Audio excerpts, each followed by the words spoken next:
أنصتوا واسمعوا وعاتوا رحمكم الله. أنصتوا واسمعوا وعاتوا رحمكم الله. أنصتوا واسمعوا وعاتوا لا إله إلا الله محمد رسول الله صلى الله عليه وسلم.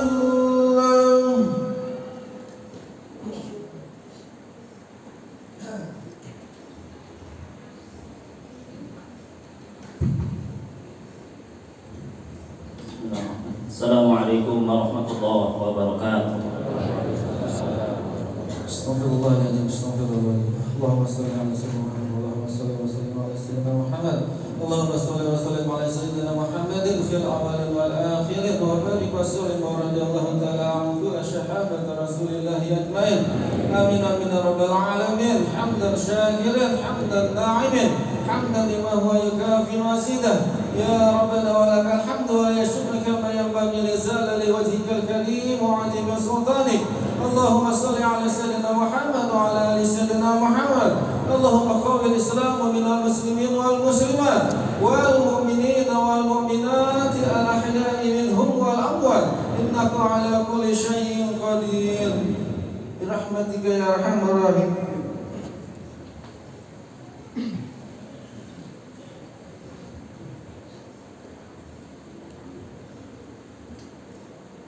Allahu Akbar, Allahu Akbar, Allahu Akbar, Allahu Akbar, Allahu Akbar, Allahu Akbar, Allahu Akbar, Allahu Akbar, Allahu Akbar, Allahu Akbar kabira walhamdulillahi katsira wa subhanallahi bukratan wa asila. La ilaha illallah wahdahu sadaqa wa'dahu wa nasara 'abdahu wa 'azza jundahu wa hazama al-ahzaba wahdahu. La ilaha illallah wa la na'budu illa iyyah mukhlishina lahu ad-din walau karihal kafirun. La ilaha illallah wallahu akbar, Allahu akbar walillahil hamd. Innal hamdalillah nahmaduhu wa nasta'inuhu wa nastaghfiruhu wa nastahdihi wa natubu ilayhi wa na'udzu billahi min shururi anfusina wa sayyiati a'malina. Man yahdihillahu fala mudilla lahu wa man yudlilhu fala hadiya lahu. Ashhadu an la ilaha illallah wahdahu la sharika lahu wa ashhadu anna Muhammadan 'abduhu wa rasuluh. Allahumma salli wa sallim ala man la nabiyya ba'da Muhammadir Rasulillah sallallahu alaihi wasallam wa ala alihi wa ashabihi wa man sara ala nahjihi ila yaumil qiyamati. Amma ba'du. Ya ayyuhal muslimun, usi nafsi wa iyyakum bi taqwallahi la'allakum tuflihun. Allahu akbar, Allahu akbar, Allahu akbar walillahil hamd. Tidak ada kata yang paling pantas kita ucapkan dalam kesempatan yang berbahagia ini kecuali memuji dan bersyukur kepada Allah Subhanahu wa taala atas limpahan karunia-Nya kepada kita semuanya. Dari nikmat yang dianggap nikmat kecil, karena pada hakikatnya tidak ada nikmat kecil ketika melihat siapakah yang memberikan nikmat itu kepada kita semua. Sampai nikmat yang terbesar, nikmat iman, nikmat Islam yang kokoh dalam dada kita, yang mendorong kita untuk selalu menjalankan semua aktivitas kita, ketaatan kita kepada Allah Subhanahu wa taala. Tidak ada motivasi lain kecuali dorongan keimanan bahwa kita yakin dengan apa yang kita jalankan ini Allah akan memberikan balasan terbaiknya baik di dunia ataupun di akhirat. Itulah nilai keimanan yang Allah berikan dan berahkan kepada seorang hamba. Tentunya itu adalah nikmat yang paling besar yang Allah berikan kepada kita semuanya. Tentunya patut kita syukuri. Salawat dan salam kita aturkan kepada Nabi besar Nabi Agung Muhammad sallallahu alaihi wasallam, kepada keluarganya, kepada sahabatnya, dan kepada kita semuanya. Mudah-mudahan kita semuanya dimudahkan oleh Allah untuk mengikuti jejak langkah beliau, sebagai keyakinan bahwa tidak ada jalan untuk mencari keselamatan, tidak ada cara untuk mencari kebahagiaan yang hakiki di dunia dan di akhirat, kecuali kembali dengan apa yang telah beliau gariskan. Mudah-mudahan kita diwakili oleh Rasulullah SAW sebagai umat yang berhak mendapatkan syafaatul umat pada hari kiamat. Jamaah salat Idul Adha yang dirahmati Allah Subhanahu wa taala. Gema tahmid dan takbir yang kita kumandangkan pada saat ini, dan bahkan kita selalu kumandangkan di dalam hari-hari kita, di dalam sholat waktu kita, di lima waktu kita. Tentunya kalimat itulah yang kemudian Allah minta kepada kita untuk selalu diulang-ulang. Tentunya bukan kalimat yang biasa-biasa saja tanpa ada makna dan penguatan kepada jiwa kita, tetapi ada maksud yang Allah inginkan kepada kita semuanya. Wahai hambaku, ketika engkau diminta untuk selalu mengungkapkan dan selalu mengungkapkan lafaz-lafaz tahmid, lafaz-lafaz takbir tadi, maka sesungguhnya Allah sedang mendidik kita di dalam setiap dinamika kehidupan kita. Kalimat takbir yang kita ungkapkan saat ini, Allahu Akbar, Allahu Akbar, itu adalah kalimat tauhid, tuqawwil iman wal ruh. Itu adalah kalimat akidah, kalimat tauhid yang menguatkan jiwa kita dan mental kita semuanya. Mari kita perhatikan, ketika kita setiap di awal salat kita mengatakan Allahu Akbar sambil mengangkat kedua tangan kita. Artinya adalah Allah Maha Besar. Allahu Akbar min kulli syai', Allah lebih besar daripada dunia dan seisinya. Allah lebih besar daripada segala sesuatu. Ingat, Allah sedang mendidik kita semuanya bahwa Allah ingin mengatakan kepada kita bahwa wahai hambaku, jika engkau sekarang ini sedang merasa mendapatkan kesulitan atau masalah hidup yang engkau anggap maha besar, begitu besarnya, maka ingatlah wahai hambaku, sesungguhnya engkau punya Allah yang lebih besar daripada masalah yang engkau sedang hadapi. Begitulah ketika kalimat itu sudah tertancap dalam jiwa kita, maka kita akan mudah dalam menghadapi segala macam urusan kita dan akan ringan di bawahnya. Kemudian kalimat tahmid yang kita lambangkan ini, yang kemudian kita ucapkan di penghujung dari takbir tadi, walillahil hamd, artinya adalah segala sesuatu, segala puji itu hanya milik Allah Subhanahu wa taala. Allah ingin mendidik kita semuanya. Dari kalimat ini, kalimat yang pendek ini mempunyai kekuatan yang ruh pada dalam kita. Kalimat imaniyah, turawwihun nafsa war ruh, itu adalah kalimat keimanan yang bisa menenangkan dan menyejukkan jiwa kita seseorang ketika kita sudah merasakan itu adalah getarannya di dalam jiwa kita. Ketika kita mendengar alhamdulillah, segala puji bagi Allah, pada hakikatnya ini sedang diingatkan bahwa wahai hambaku, sesungguhnya segala kesuksesan, segala keberhasilan yang kau dapatkan saat ini, itu adalah bukan atas dasar kecerdasan engkau, bukan atas dasar kehebatan engkau, tapi itu hakikatnya adalah karena karunia yang Allah berikan kepada engkau, wahai hambaku. Begitulah kemudian ketika kalimat itu suruh kemudian diminta dari Allah Subhanahu wa taala untuk kita selalu ulang-ulang. Begitulah sebetulnya kita dibuatkan dan kemudian diberikan ketenangan oleh Allah Subhanahu wa taala dengan kalimat takbir dan tahmid tadi. Maka kemudian ketika ini dua kalimat ini sudah tercantap di dalam jiwa kita, insya Allah orang itu atau kita semuanya tidak mudah tumbang ketika mendapatkan ujian, atau tidak mudah terbang ketika mendapatkan ujian. Dan begitulah Allah menggunakan kepada kita semuanya tentang kalimat ini. Allahu Akbar, Allahu Akbar, Allahu Akbar, walillahil hamd. Hadirin jamaah salat Idul Adha yang dirahmati Allah Subhanahu wa taala. Ketika kita sama-sama mengetahui dengan adanya COVID-19 ini merubah segala sesuatunya begitu cepat. Ada orang-orang yang tiba-tiba kehilangan anggota keluarganya. Ada orang-orang yang tiba kehilangan penghasilan dan mata pencahariannya. Begitu semuanya kita merasakan dampaknya itu, bahkan rutinitas ibadah kita pun terkadang kemudian merasakan terganggu atau kemudian terhalangi. Tetapinya kemudian ketika melihat dari kacamata kita selaku seorang mukmin, seorang muslim, bahwa terlepas dari ini adalah kejadian ini ada faktor unsur manusia, kesengajaan atau tidak, ada rekayasa atau tidak. Kita melihat dari kacamata selaku seorang mukmin, bagaimana seorang mukmin ini adalah bagian dari takdir Allah yang telah Allah tetapkan untuk kehidupan manusia. Antumina bil qadari khairihi wa syarri. Ketika engkau beriman kepada qada dan qadar, baik atau buruknya, itu adalah sebuah ketetapan yang harus kita yakini. Mungkin kita saat ini ada merasakan baiknya, karena mungkin merasakan dampaknya begitu luar biasa kepada kejiwaan kita ataupun kepada usaha kita. Semuanya merasakan dampak itu sudah menjaga raya ini. Tetapinya kemudian ketika kita meyakini bahwa itu adalah bagian takdir Allah, ketetapan Allah yang sudah Allah tetapkan bagi hambanya seluruh perjalanan perjalanan makhluk manusia. Maka kita meyakini bahwa ma asaba min musibatin illa biidznillah. Tidaklah terjadi musibah kecuali itu atas izin Allah Subhanahu wa taala. Ketika Allah mengizinkan sesuatu untuk hambanya, pada hakikatnya ini virus yang amat kecil yang tidak bisa lihat secara kasat mata ini, dia tidak berjalan dengan sendirinya tentunya. Dia mengenai sesuatu pada seseorang ataupun dijauhkan dari seseorang tentunya atas izin Allah. Dan ketika dalam kondisi itu kita meyakini hal seperti itu, tentunya bahwa Allah akan memberikan hikmah yang terbaik kepada setiap hambanya ketika dia bisa mengambil pembelajaran dari setiap kejadian itu. Hikmah itu adalah bahwa setiap kejadian tentunya bisa menjadikan sebab kita sedekat-dekatnya dengan Allah, atau bisa menjadikan kita sejauh-jauhnya dari Allah Subhanahu wa taala. Ini kembali kepada kita bagaimana menyikapinya. Maka kejadian yang begitu beratnya ini yang dirasakan oleh seluruh umat manusia, kalau kemudian itu menjadi asbab menjadikan dia lebih dekat dengan Allah, maka dia sudah menemukan hikmah dari kejadian itu. Wa may yu'tal hikmata faqad utiya khairan katsiran. Siapa yang diberikan hikmah, maka sesungguhnya dia telah diberikan kebaikan yang amat banyak.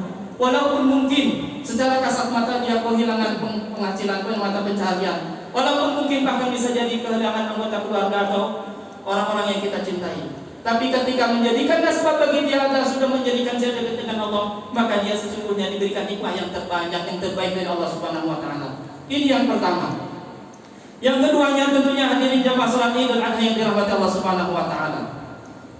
Ketika kita tadi meyakini bahwa pasti Allah akan berikan hikmah yang terbaik kepada seorang hamba dari setiap kejadian tadi, maka mungkin saat ini menjadikan refleksi bagi kita dalam momentum Idul Adha ini, bahwa mengingatkan kita kembali tentang kewajiban kita terhadap keluarga, tentang orang-orang yang kita cintai saat ini di dunia. Mudah-mudahan kita bisa berkumpul nanti lagi suatu saat nanti di akhirat kelak. Tentunya ketika dalam kondisi ini kemarin mungkin dilarang untuk sholat berjamaah dan melaksanakan ibadah secara rame-rame untuk berjamaah. Akhirnya kemudian setiap keluarga dituntut bagaimana seorang ayah untuk menjadi imam bagi keluarganya. Ketika belum bisa membaca itu tidak layak, menjadi koreksi bagi kita semuanya, bahwa kita lah yang akan diminta pertanggungjawaban di hadapan Allah nanti. Siapa tahu nanti bacaan yang kemudian kita lantunkan di depan keluarga kita itu menjadi saksi nanti di hadapan Allah bahwa kita akan masuk surganya bersama keluarga kita. Dan tentunya kemudian bahwa kita harus meyakini bahwa terkadang ini yang kemudian salah, kemudian keliru memahaminya. Kita selaku orang tua punya misi yang sangat jelas setelah Allah tetapkan, ku anfusakum wa ahlikum nar. Jagalah dirimu dan keluargamu dari api neraka. Itu harus menjadi visi misi setiap keluarga muslim, bahwa ketika saya hidup bersama keluarga saya ingin nanti suatu saat pun ketika Allah di akhirat nanti Allah jauhkan dari api neraka dan kemudian bisa sama-sama kumpul. Dan inilah yang kemudian harus dipahami, bahwa terkadang keluarga itu atau kepala keluarga, tentunya seorang ayah, menganggap bahwa merasa sudah cukup ketika sudah merasa memberikan nafkah lahirnya, memberikan uang jajan, memberikan pakaian, dan memberikan tempat tinggalnya. Tidak cukup, tapi itu tidak bisa mewakili bahwa kewajiban kita adalah mendidik anak kita, mengenalkan dia kepada Allah dan Rasulnya, dan kepada Al-Quran. Makanya kemudian kalau kita pahami di dalam doa yang selalu kita lantunkan dengan sangat fenomenal sekali, Rabbighfirli wa li walidayya warhamhuma kama rabbayani shaghira. Rabbighfirli, ya Allah ampunilah dosaku, wa li walidayya, dan kedua orang tuaku, warhamhuma, dan sayangilah mereka keduanya. Perhatikan di dalam kalimat setelahnya, kama rabbayani shaghira. Mungkin kalau kita biasanya kita mengungkapkan atau menerjemahkannya sebagaimana mereka menyayangiku sejak kecil. Sebenarnya kalau dari segi lafaznya tidak ada korelasinya, kurang tepat penerjemahan seperti itu. Karena kama rabbayani itu, kata-kata rabbayani itu adalah dari kata-kata tarbiyah. Dialah sebagaimana orang tuaku merawatku dan mendidikku sejak kecil. Kama rabbayani shaghira, begitulah maknanya sesungguhnya. Jadi makna rabbayani ini makna tarbiyah. Dia merawatku, membesarkan fisikku dan membesarkan ruh dan mentalnya. Yang keduanya adalah rabbayani, itu makna tarbiyah, sebagaimana dia mendidikku, mengisi ruang-ruang kosong dari keimananku ini supaya tetap kenal dengan Allah ketika saya sudah tumbuh dewasa. Itulah maknanya kemudian dari kata-kata rabbayani shaghira itu, sebagaimana dia orang tuaku sudah mendidikku dan merawatku sejak kecil. Maka kemudian hadirin jamaah salat Idul Adha yang dirahmati Allah Subhanahu wa taala. Tentunya hal ini menjadikan refleksi bagi kita semuanya selaku seorang ayah. Karena nanti akan diminta pertanggungan di hadapan Allah Subhanahu wa taala. Jangan sampai kemudian kita merasa dekat sekarang, banyak orang yang kita cintai, orang-orang yang kita cintai saat ini menjadi orang-orang yang pertama kali menuntut kita nanti di hadapan Allah. Al-akhillau yawma idzin ba'dhum li ba'din aduwwun illal muttaqin. Orang-orang yang saling mencintai pada hari ini, dia akan saling menjadi musuh dan satu dengan yang lainnya, illal muttaqin, kecuali orang-orang yang bertakwa. Ini aja menjadi refleksi bagi kita semua selaku kepala keluarga tentunya, dan kemudian orang tua yang diberikan amanah, anak-anak yang kemudian jadi amanah dan tanggung jawab nanti dia dari Allah Subhanahu wa taala. Nabi Ibrahim saat itu walaupun memang jarang ketemu dengan anaknya Ismail, tetapi dia menanamkan kalimat keimanan itu, kalimat tauhid dan akidah kepada anaknya ini, sehingga tubuh Nabi Ismail itu sebagai anak yang soleh. Sehingga ketika turun perintah Allah untuk disembelih, dia mengatakan satajiduni insyaallah minas sholihin. Wahai ayahku, engkau akan menemukan aku dari orang-orang yang soleh. Kalau itu adalah perintah Allah, laksanakanlah. Sampai tidak sampai di situ, Nabi Ibrahim kalau kita membaca dalam sejarahnya, mendidik dan menjaga keluarganya ini sampai Nabi Ismail itu sudah berkeluarga.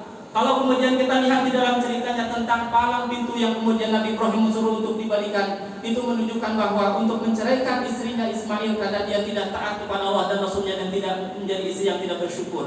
Menunjukkan bahwa Nabi Ibrahim walaupun jarang ketemu, tetapi sekalinya ketemu menjadikan pertemuan yang begitu berkualitas. Dan sinilah saatnya refleksi kita bagi seorang kepala keluarga atau seorang yang diberikan amanah oleh Allah Subhanahu wa taala.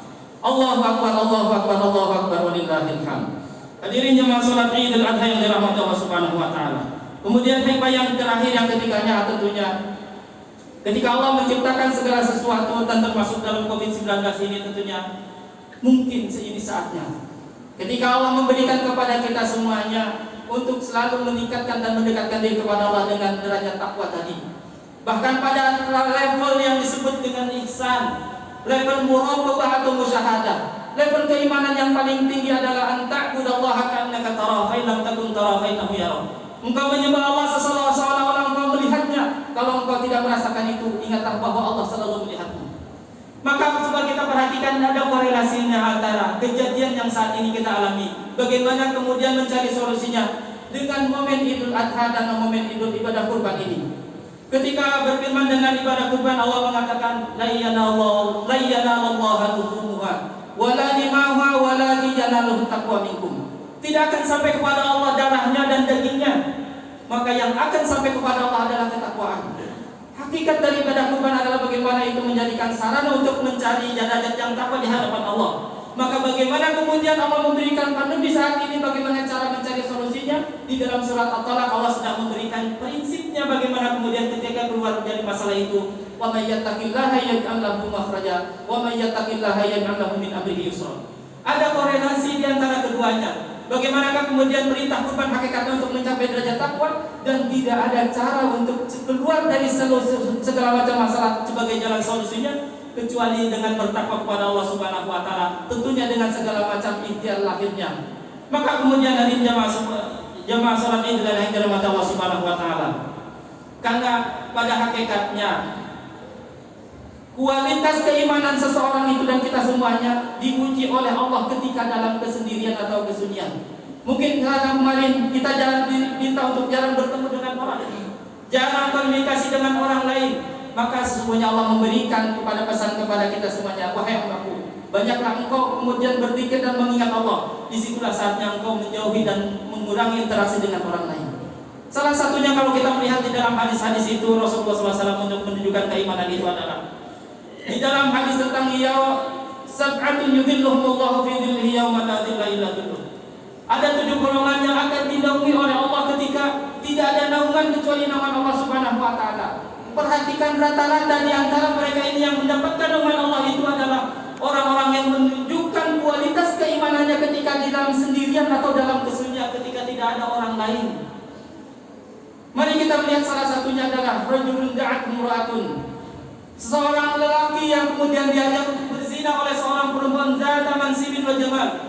Dia punya jabatan dan dia sangat cantik sekali. Tidak ada yang menghalanginya kecuali dia mengatakan ini akhafullah, saya takut kepada Allah. Tidak ada orang lain yang menghalanginya untuk melakukan perbuatan zina kecuali takutnya dia kepada Allah. Di situ menunjukkan kualitas keimanan yang begitu hebatnya di hadapan Allah.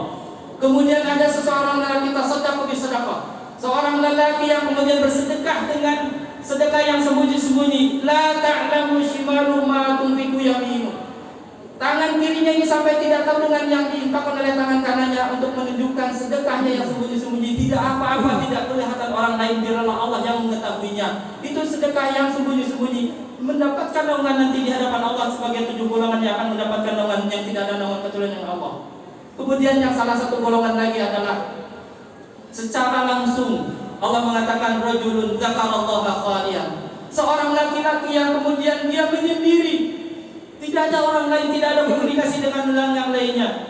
Dia mengingat Allah dan fafadat aina, kemudian berlinanglah air matanya. Maka kemudian orang ini yang menunjukkan tingkat keimanannya ini adalah orang-orang yang akan mendapatkan naungan di hadapan Allah Subhanahu wa taala. Mudah-mudahan ini adalah saatnya kemudian kita untuk melambungkan keimanan kita, meninggikannya sehingga pada derajat yang ihsan, dan kemudian Allah pada endingnya akan memberikan apresiasi yang besar yang agung kepada kita semuanya sebagai hamba yang keluar dari segala ujian ini.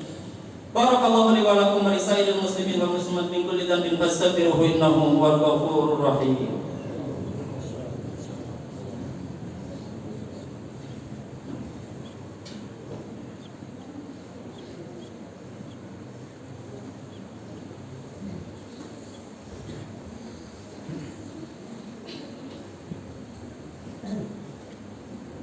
Allahu akbar, Allahu akbar, Allahu akbar, Allahu akbar, Allahu akbar, Allahu akbar, Allahu akbar, Allahu akbar kabira walhamdulillahi katsira subhanallahi bukratan wa asila.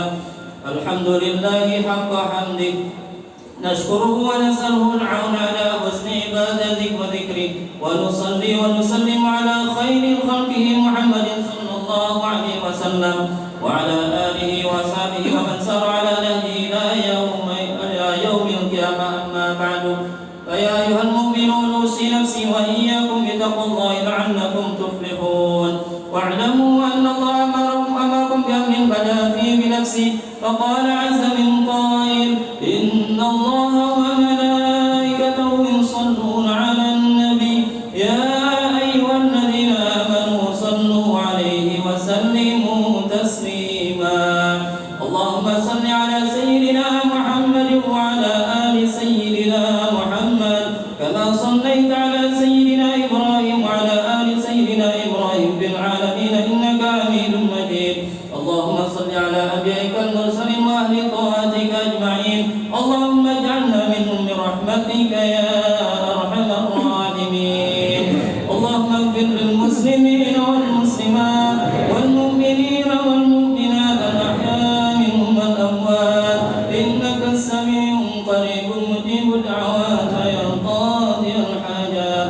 اللهم سلمنا والمسلمين وعافنا والمسلمين والطف بنا والمسلمين وقنا وإياهم من جميع شر مصائب الدنيا والدين. اللهم أعز الإسلام والمسلمين وأذل الشرك والمشركين ودمر أعداءنا أعداء برحمتك يا أرحم الراحمين. اللهم ادفع عنا البلاء والوباء والزلازل والفتن وسوء الفتن والمحن ما ظهر منها وما بطن والأمراض والكورونا من بلدنا إندونيسيا خاصة ومن بلدان المسلمين عامة برحمتك يا أرحم الراحمين. اللهم آت نفوسنا تقواها وزكيها وأنت خير من زكاها. ربنا آتنا في الدنيا حسنة وفي الآخرة حسنة وقنا عذاب النار. سبحان ربك رب العزة عما يصفون وسلام على المرسلين والحمد لله رب العالمين. عباد الله إن الله يأمركم بالعدل والإحسان وإيتاء ذي القربى وينهى عن الفحشاء والمنكر ولذكر الله أكبر والله يعلم ما تصنعون. السلام عليكم ورحمة الله وبركاته.